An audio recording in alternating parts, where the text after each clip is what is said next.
बालीनालीमा रोग किरा लाग्ने बित्तिकै विषादी किन्न बजार दौडने किसानी परम्परा नै हो बनिसकेको छ।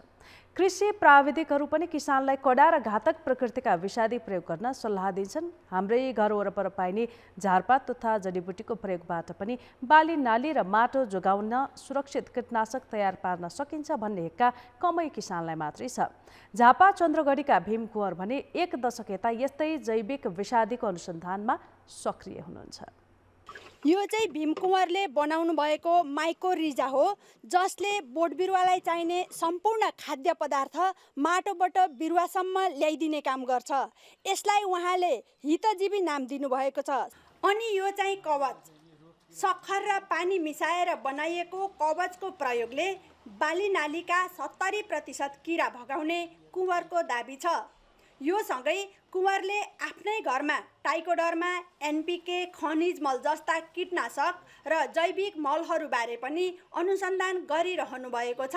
भारतीय कृषि वैज्ञानिक डाक्टर कृष्णचन्द्रको पाइला पछ्याउँदै यसको अनुसन्धानमा संलग्न कुँवर यी जैविक कीटनाशक बालीनाली र माटो जोगाउन प्रभावकारी साबित भएको दाबी गर्नुहुन्छ।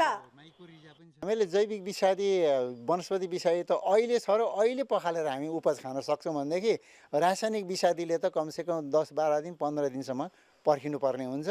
त्यसमा पनि बालीलाई त्यसले असर गरिरहेको हुन्छ, उत्पादनमा असर गरिरहेछ। किरा त मार्छ तर बालीलाई कमजोर बनाउँछ। यसले चाहिँ के गर्छ भने बालीलाई टनिकको काम पनि गर्छ, यता चाहिँ वातावरण पनि जोगियो, मानव स्वास्थ्य पनि राम्रो भयो र उपज पनि अमृत जस्तो हुन्छ। यी प्रविधि अपनाएर बनाइएको जैविक कीटनाशकको प्रयोग गरेर झापाका थुप्रै किसान लाभान्वित भइसकेका छन्।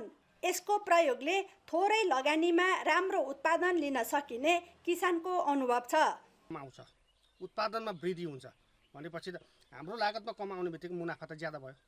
मुनाफा ज्यादा हुने बित्तिकै त आम्दानी पनि ज्यादा भयो।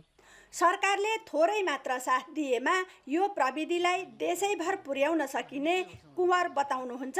हामीले प्रविधि जानेका छौँ, हामीले प्रविधिको विकास गरेका छौँ। यसलाई चाहिँ नि किसानहरूको बिचमा लगेर चाहिँ नि तालिमको व्यवस्था गरिदिने, 2 दिने तालिमको हरेक ठाउँमा 2 दिने तालिमको व्यवस्थामा सहजीकरण मात्रै गरिदिएदेखि मुलुक अर्गानिक हुन्छ।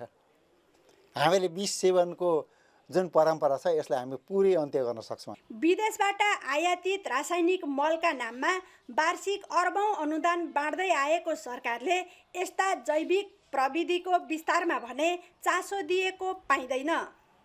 कोशी प्रदेशको उद्योग, कृषि तथा सहकारी मन्त्रालयका अधिकारी भने रासायनिक विषादी नियन्त्रण गरी प्राङ्गारिक खेती विस्तारमा प्रदेश सरकार अघि बढिसकेको दाबी गर्छन्। 5 वर्षभित्र प्राङ्गारिकमा प्रदेशमा लैजाने गरी अहिले हामीले कार्यक्रम ल्याउँदैछौँ र हामीले भनेका छौँ कम्तीमा पनि एउटा चाहिँ यो प्राङ्गारिक पदार्थ सुधार परियोजना नै लागू गर्ने कुराहरूले हामी काम गरेका छौँ। किसानलाई घातक रासायनिक विषादीको विकल्प दिन अग्रसर बनेका कुँवर जस्ता अनुसन्धाताबाट राज्यले भरपुर लाभ लिन सक्छ। उहाँहरूलाई थोरै प्रोत्साहन दिँदा मानव र माटोको स्वास्थ्य जोगाउन सकिन्छ भने यो काममा सरकारले ढिलाइ गर्नु हुँदैन। हाम्रै वरपर पाइने जडीबुटीबाट यस्ता जैविक विषादीहरू बनाउन सकिँदो रहेछ। यसले मानव स्वास्थ्य मात्रै नभएर पर्यावरण र वातावरणलाई पनि जोगाउन सकिन्छ भने यसको प्रयोग किन नगर्ने? कान्तिपुर समाचारका लागि रमा दाहाल, चन्द्रगढी, झापा।